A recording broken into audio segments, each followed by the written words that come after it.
I never believed in haunted places. Not really. Sure, I'd watched the YouTube videos, read the Reddit threads, and even swapped a few ghost stories at parties. But it was all just entertainment to me. The world was scary enough without adding spirits and curses to the mix. That's why, when my best friend Tyler started obsessing over the old St. Augustine Hospital, I just rolled my eyes. He was always chasing the next thrill, the next urban legend, the next adrenaline rush. I was the skeptic, the one who kept our feet on the ground. Or at least, I thought I was. It started as a joke, like most bad ideas do. We were sitting in my apartment, the rain tapping against the windows, the city outside muffled and gray. Tyler was scrolling through his phone, his face lit by the blue glow of the screen. "Dude, listen to this," he said, his voice already tinged with excitement. "You know that abandoned hospital on the edge of town? The one they shut down after the fire in the 90s. There's a whole thread about it on our urban exploration. People say it's haunted as hell. Like legit haunted. No one made it past the 3rd floor." I snorted, not even looking up from my laptop. "Yeah, and I bet there's a secret morgue in the basement where they did experiments on patients, right? Come on, Ty. That place is just a pile of asbestos and broken glass." He grinned, undeterred. "That's what makes it perfect. Think about it. We go in, film the whole thing, and post it online. Instant viral content. We could even live stream it. You know how many views those real ghost hunt videos get?" I shook my head, but I could feel the familiar tug of his enthusiasm. Tyler had a way of making even the dumbest ideas sound like adventures. It was his superpower and my weakness. "You're insane," I said, but I was already picturing the crumbling facade, the shattered windows, the stories we'd tell afterward. "But if you're going, I'm not letting you do it alone. Someone gotta keep you from falling through the floor." He whooped, pumping his fist in the air. "That's what I'm talking about. We'll go this weekend. Saturday night. No one will be around. We'll bring flashlights, masks, the whole deal. It'll be epic." I should have said no. I should have put my foot down, told him to find another idiot to chase ghosts with. But I didn't. I never did. That's how I ended up standing in the parking lot of St. Augustine Hospital at midnight. The air thick with the smell of rain and rot.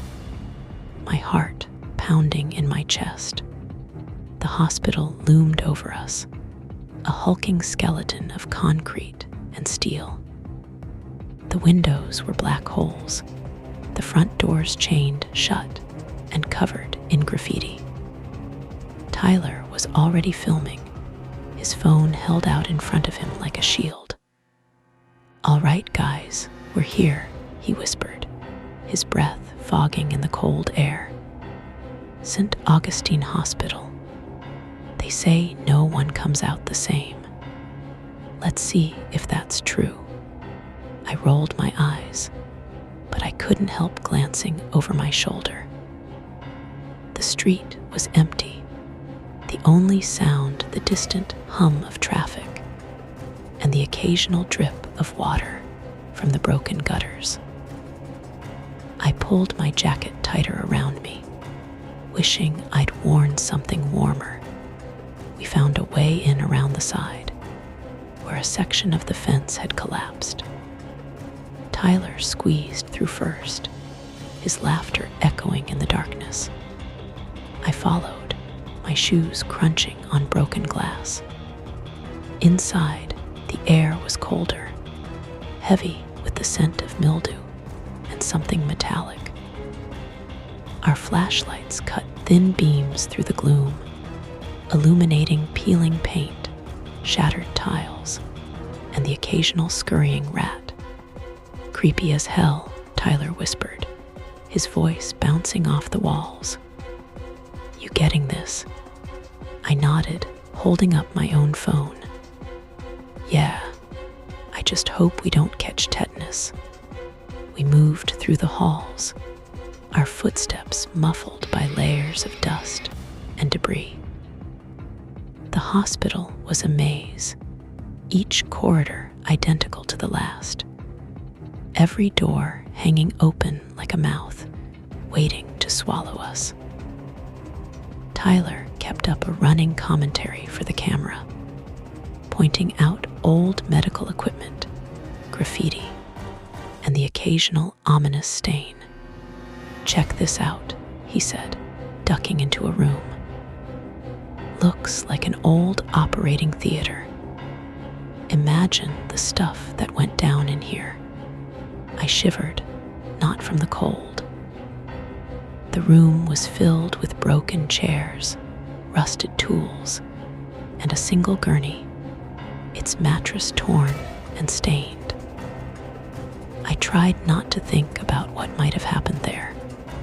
We kept going, climbing stairs that creaked under our weight, exploring floor after floor. The higher we went, the worse the damage got.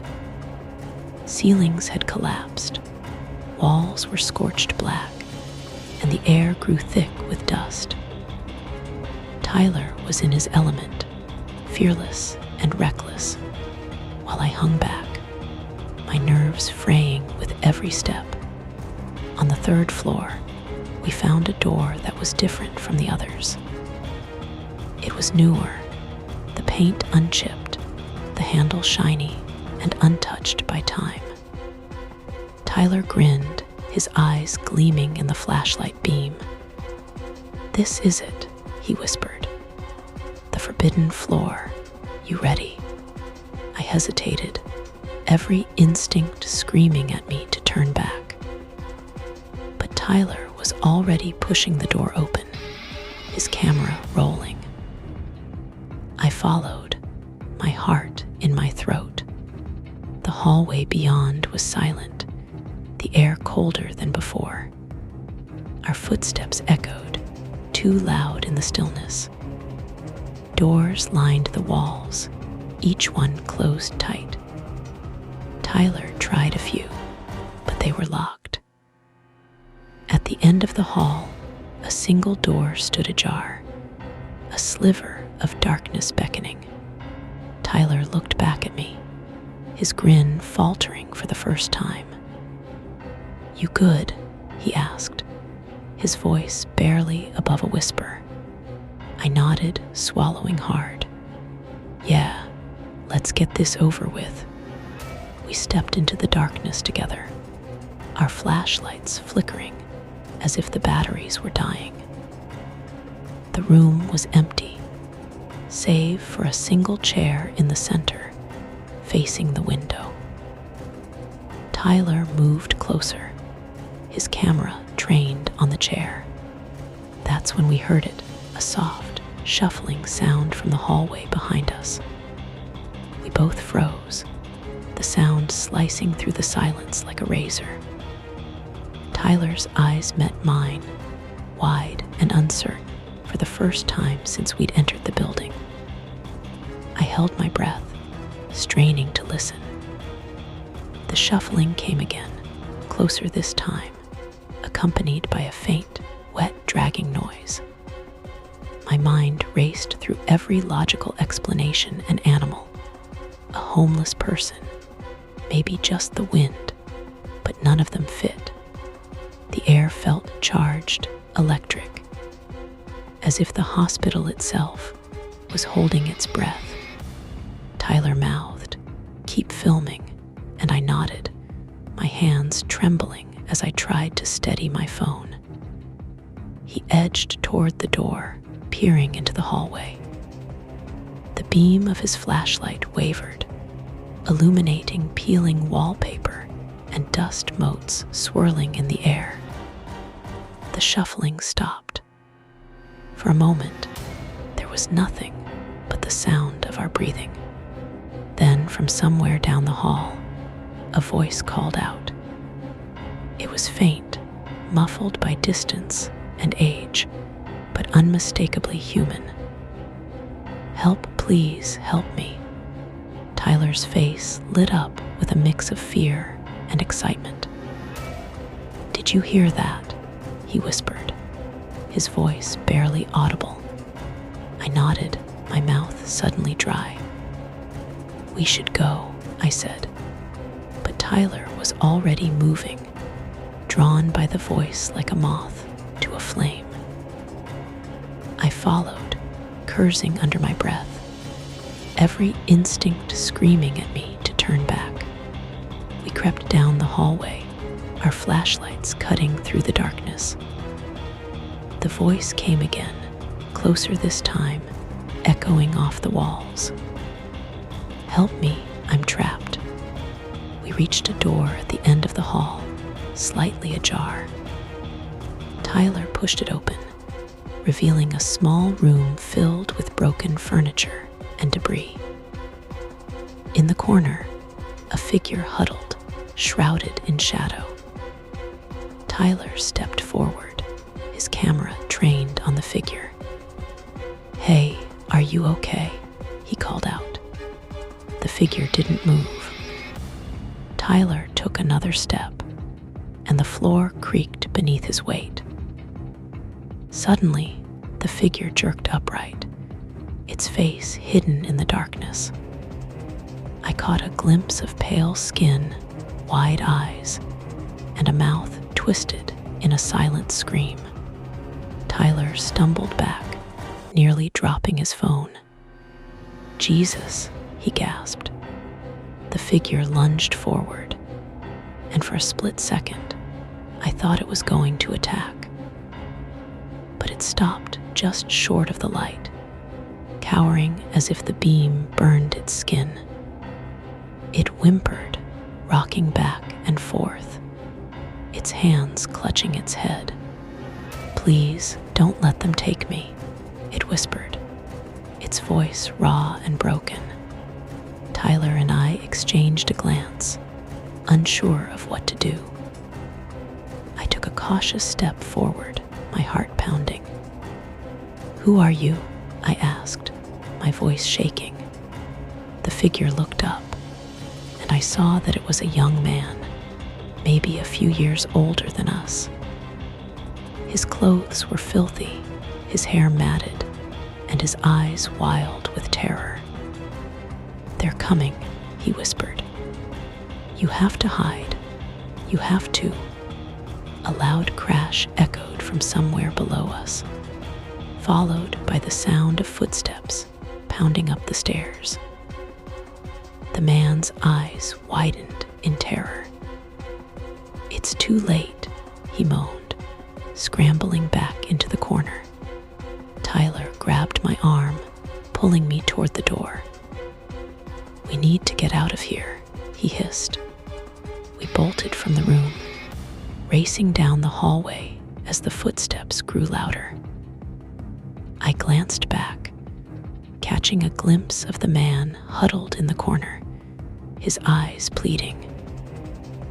Then we were running, our footsteps echoing through the empty halls. We reached the stairwell, the door hanging off its hinges. Tyler shoved it open, and we tumbled down the stairs, our flashlights bouncing wildly. The footsteps followed, relentless and heavy, as if something massive was chasing us. We burst onto the second floor, gasping for breath. Tyler fumbled with his phone, trying to call for help, but there was no signal.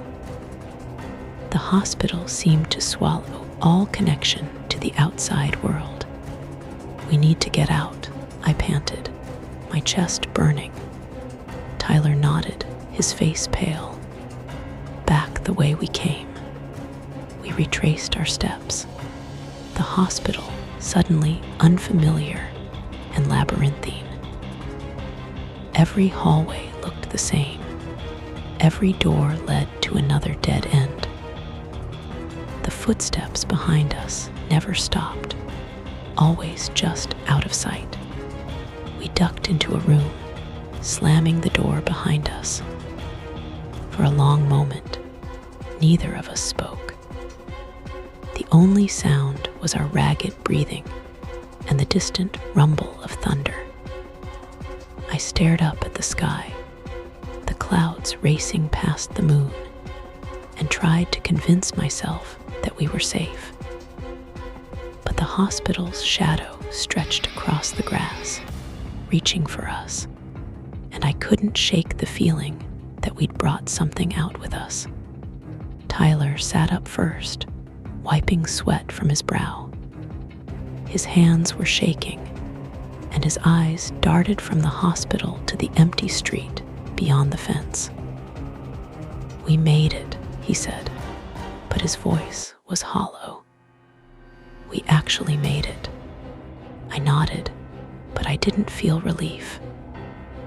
My mind kept replaying the last few minutes, the text message, the whispering figure, the thing that had chased us through the halls. I pulled out my phone, staring at the message again. "Don't trust him." The words glowed on the screen, stark and cold. "Who do you think sent this?" I asked, showing Tyler the phone again. He shook his head, his face pale in the moonlight. "I don't know, man. Maybe it was a glitch, or maybe someone else was in there with us." I wanted to believe him, but the memory of that hunched figure, its voice echoing in the darkness, made my skin crawl. I shoved the phone back in my pocket and stood up, brushing dirt from my jeans. "Let's get out of here. I don't want to be anywhere near this place when the sun comes up." We made our way back to the car, our footsteps crunching on the gravel. The city felt different, emptier, quieter, as if the world was holding its breath. Tyler unlocked the doors, and we climbed inside, slamming them shut. For a moment, we just sat there, staring at the hospital's dark silhouette. "Promise me we're never doing anything like this again," I said, my voice barely above a whisper. Tyler managed a weak smile. "Yeah, no more haunted hospitals, I'm done." He started the engine, and we pulled away, the hospital shrinking in the rearview mirror. I watched it until it disappeared behind a row of trees, but the feeling of being watched never left me. The drive home was silent. Tyler kept glancing at his phone, as if expecting it to come back to life. I stared out the window, my mind racing. I wanted to talk about what had happened, to make sense of it. But every time I opened my mouth, the words died in my throat. When we finally reached my apartment, Tyler pulled into the lot and killed the engine. He turned to me, his face serious. "You good?" I nodded, but I was. I didn't think I ever would be. "Yeah, just tired." He hesitated, then reached out and squeezed my shoulder. "Get some sleep. I'll text you tomorrow." I climbed out of the car, the night air cold against my skin. I watched as Tyler drove away, his taillights disappearing into the darkness. Only then did I let myself breathe. Inside, my apartment felt different, smaller, darker, as if the shadows had followed me home. I locked the door, double-checked the windows, and turned on every light. I tried to distract myself with TV, but every sound made me jump. I kept checking my phone, waiting for a message from Tyler, but the screen stayed dark. Eventually, exhaustion won out. I crawled into bed, pulling the covers up to my chin. I closed my eyes, but sleep wouldn't come.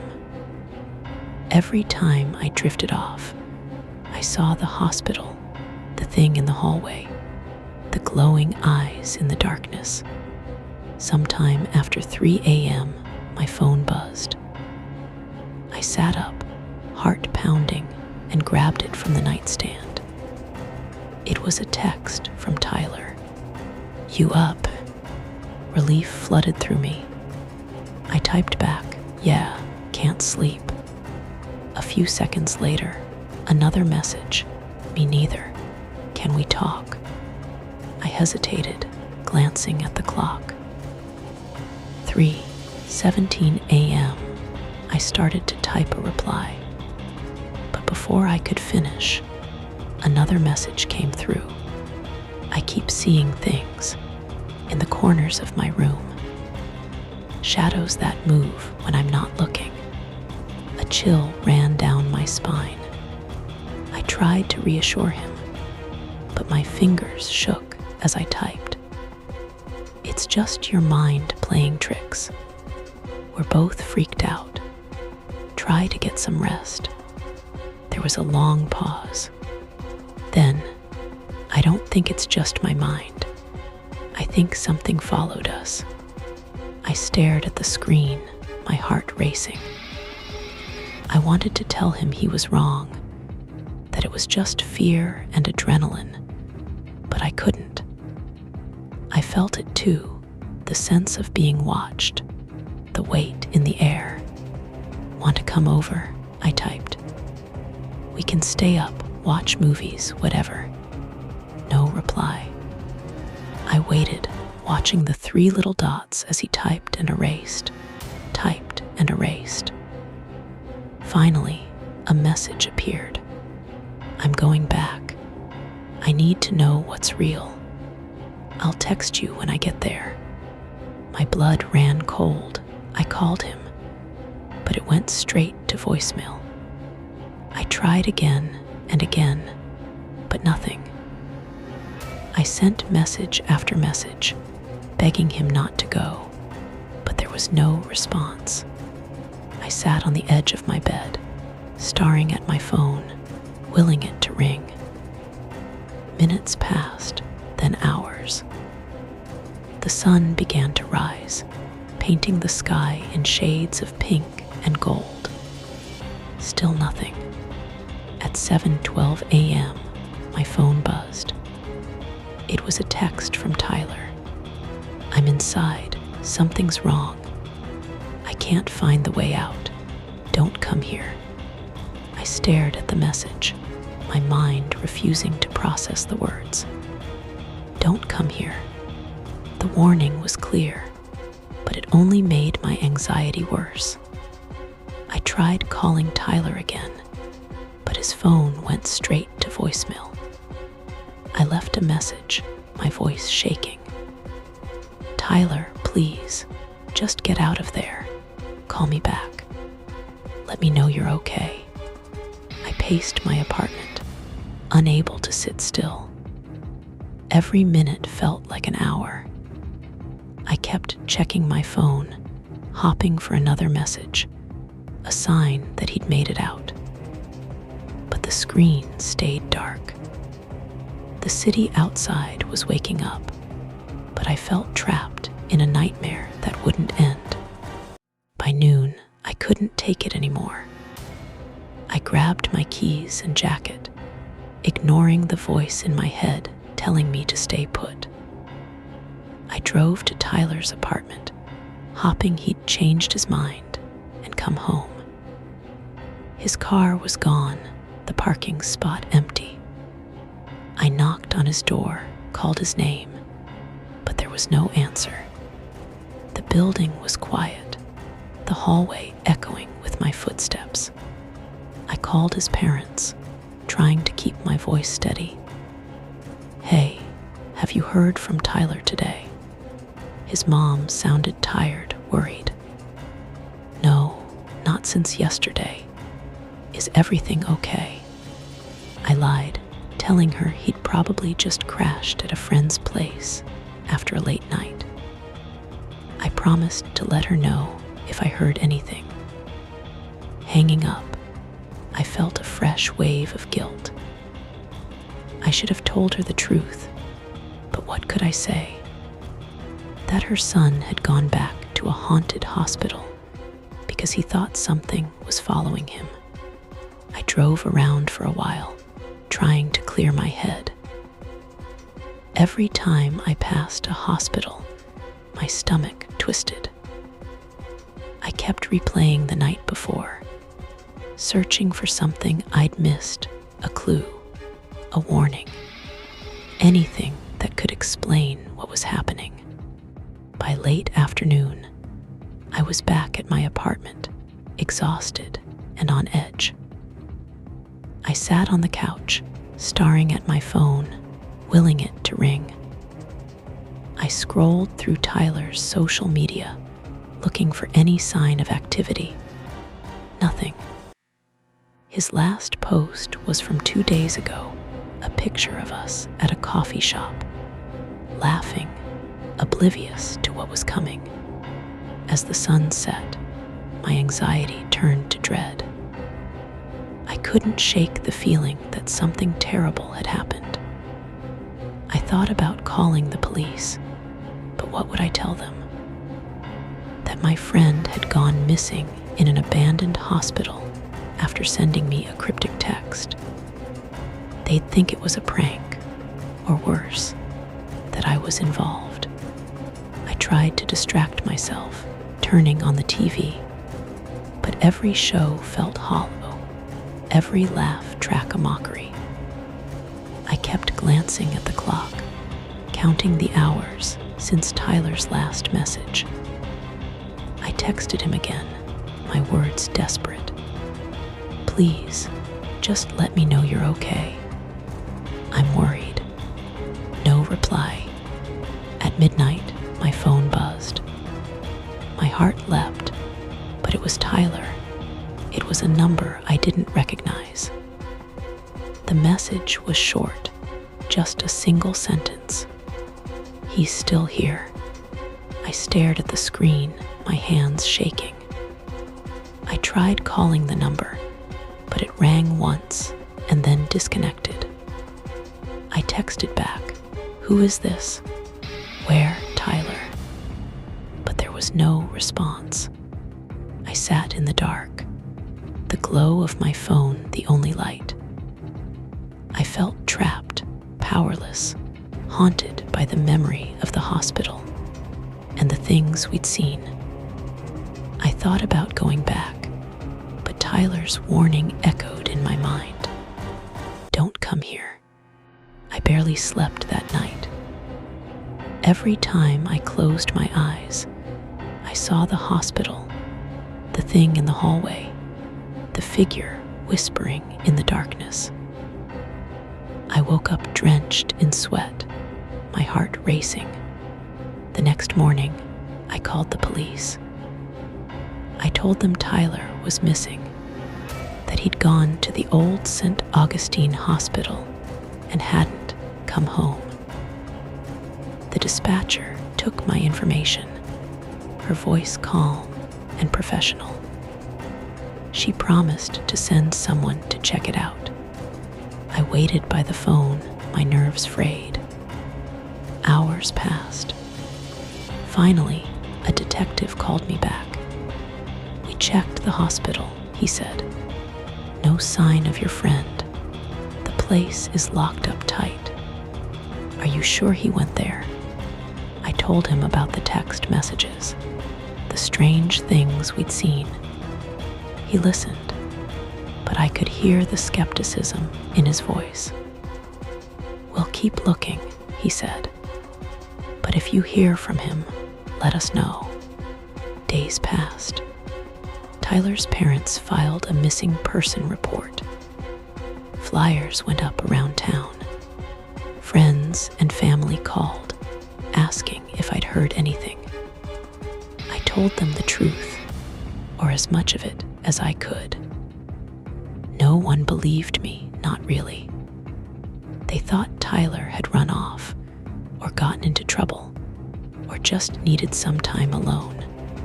But I knew better. I knew something had happened in that hospital. Something we couldn't explain. A week after Tyler disappeared, I got another message from the same unknown number.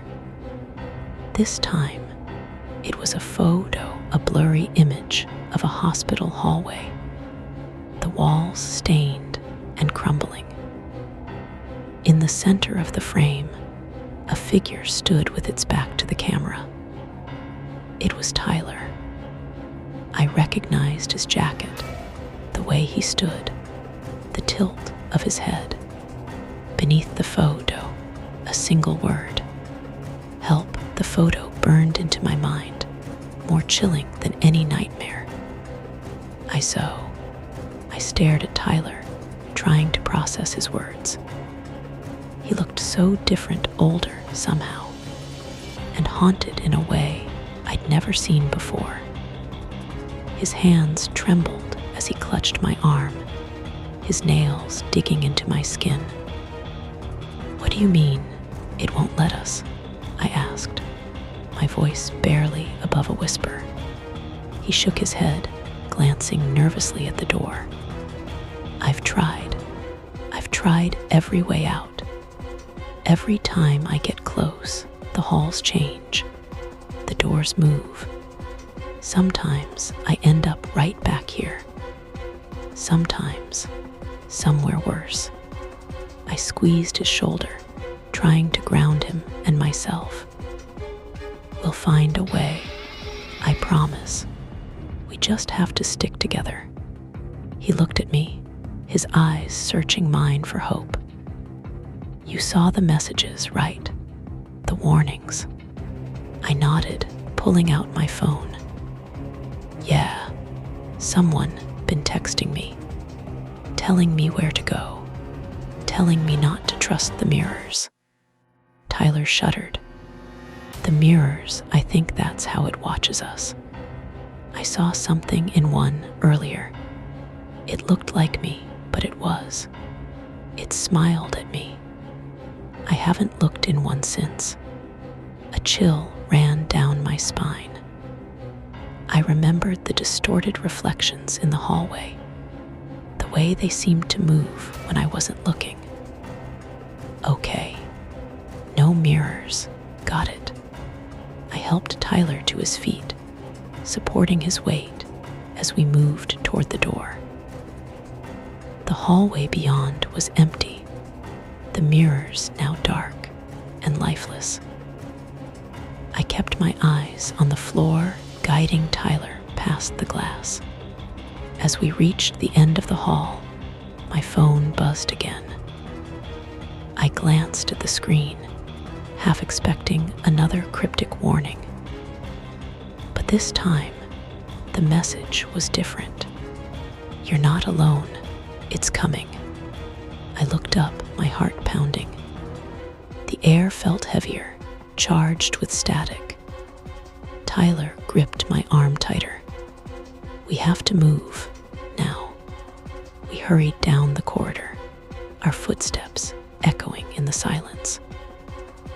The hospital seemed to shift around us, the walls closing in, the lights flickering overhead. I tried to retrace my steps, but every turn led to another unfamiliar hallway, another dead end. Tyler's breathing grew ragged, his steps faltering. I can't keep going," he gasped. I stopped, pulling him into a small alcove. "Just a minute. Catch your breath." He leaned against the wall, his eyes darting around the shadows. It's close. I can feel it. I listened, straining to hear anything over the sound of my own heartbeat. At first, there was nothing. Then, faintly, the sound of footsteps, slow, deliberate, echoing through the halls. I pressed myself against the wall, pulling Tyler close. The footsteps grew louder, closer. I held my breath, willing myself to be invisible. A shadow passed by the entrance to the alcove, tall, thin, its movements jerky and unnatural. I caught a glimpse of its face in the dim light, and my blood ran cold. It was blank, featureless, save for a wide, lipless mouth stretched into a grotesque smile. Tyler whimpered, burying his face in my shoulder. The thing paused, its head tilting as if listening. I squeezed my eyes shut, praying it would move on. After what felt like an eternity, the footsteps faded, swallowed by the darkness. I let out a shaky breath, my body trembling with relief. "We have to keep moving," I whispered, helping Tyler to his feet. We crept out of the alcove, moving as quietly as we could. The hospital was a maze, every hallway identical, every door locked or leading to nowhere. My phone buzzed again. Stairs, find the stairs. I scanned the corridor, searching for any sign of a stairwell. At the far end, a faded sign pointed to the emergency exit. I grabbed Tyler's hand, pulling him toward it. We reached the door, but it was chained shut, a heavy padlock securing it in place. I cursed, slamming the crowbar against the lock. It didn't budge. Tyler slumped against the wall, his strength fading. "It's no use. I've tried every exit. They're all like this." I refused to give up. I scanned the area, looking for another way out. My flashlight caught a vent near the ceiling, the grate hanging loose. It was a tight fit, but maybe. "Tyler, can you climb?" I asked, pointing to the vent. He nodded weakly. "I'll try." I boosted him up, guiding his feet into the opening. He crawled inside, his body disappearing into the darkness. I followed, pulling myself up and wriggling through the narrow space. The vent was cramped and suffocating, the air thick with dust.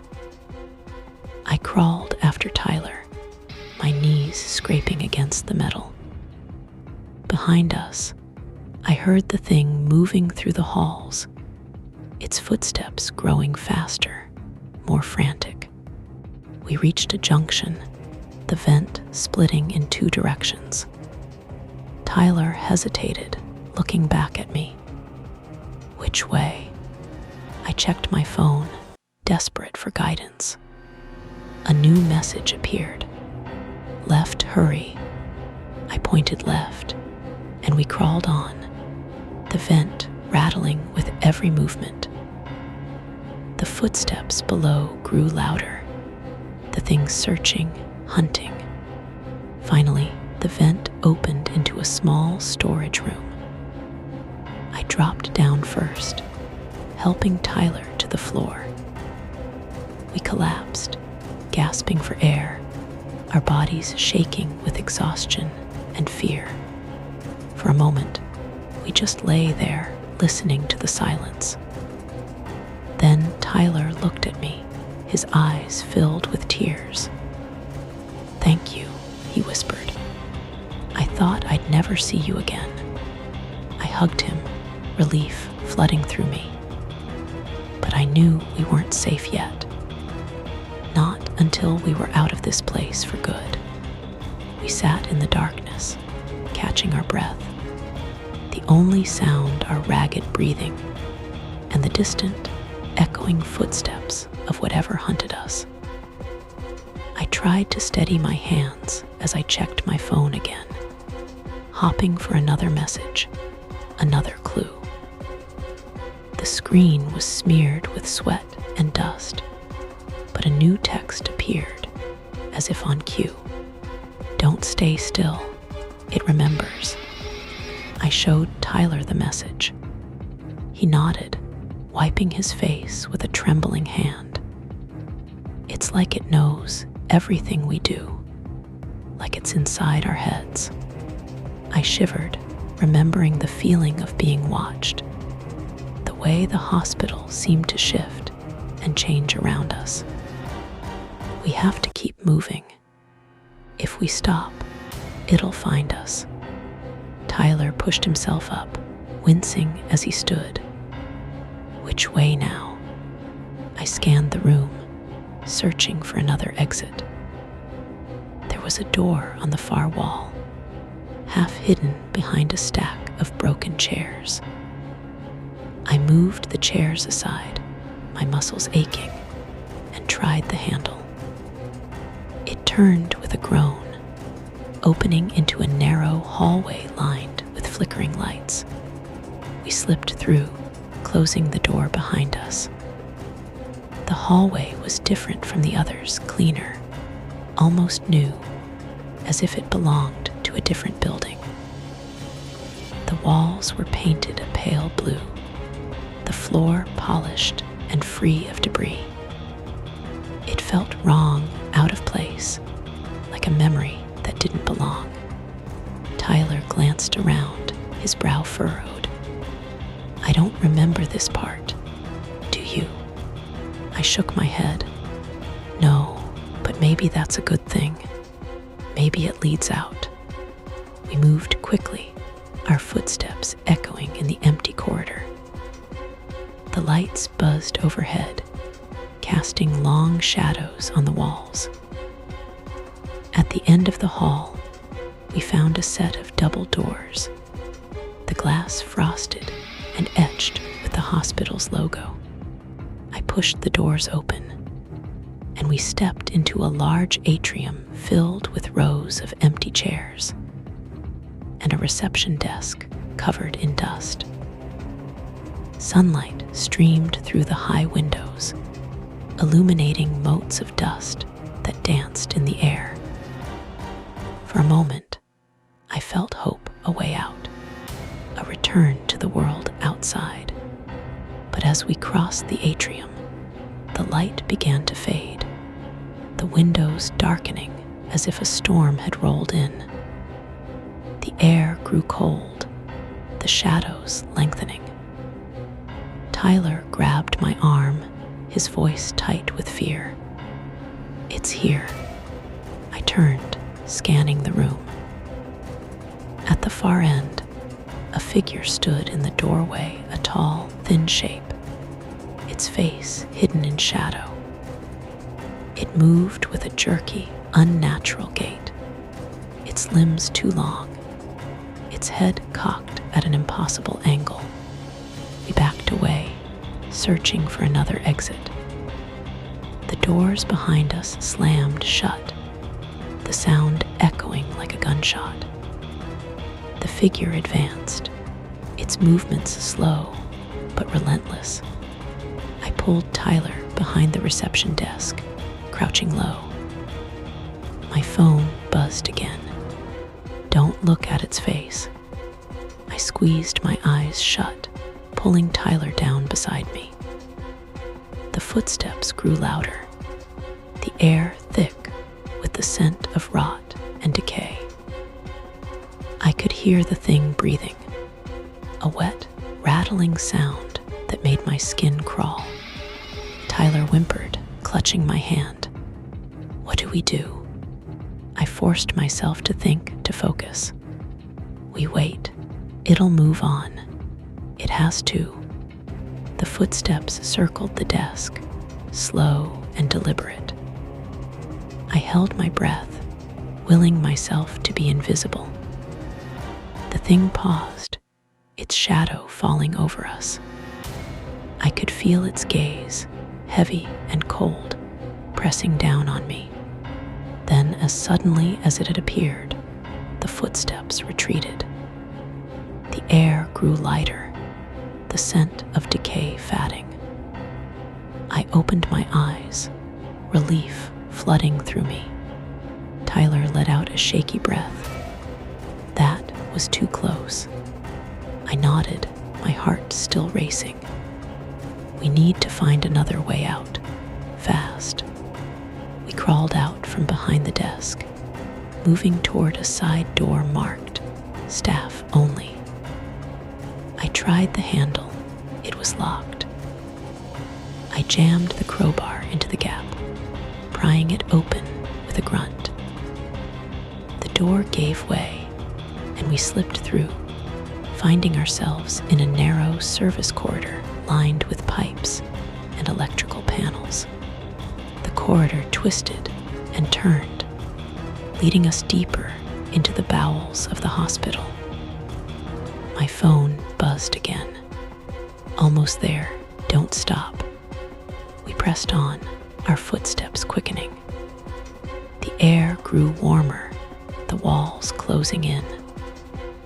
I could hear the thing behind us, its footsteps echoing in the distance. We rounded a corner and found a stairwell, the steps leading up to a heavy metal door. I pushed Tyler ahead of me, urging him up the stairs. The thing's footsteps grew louder, closer. We reached the top, and I threw my weight against the door.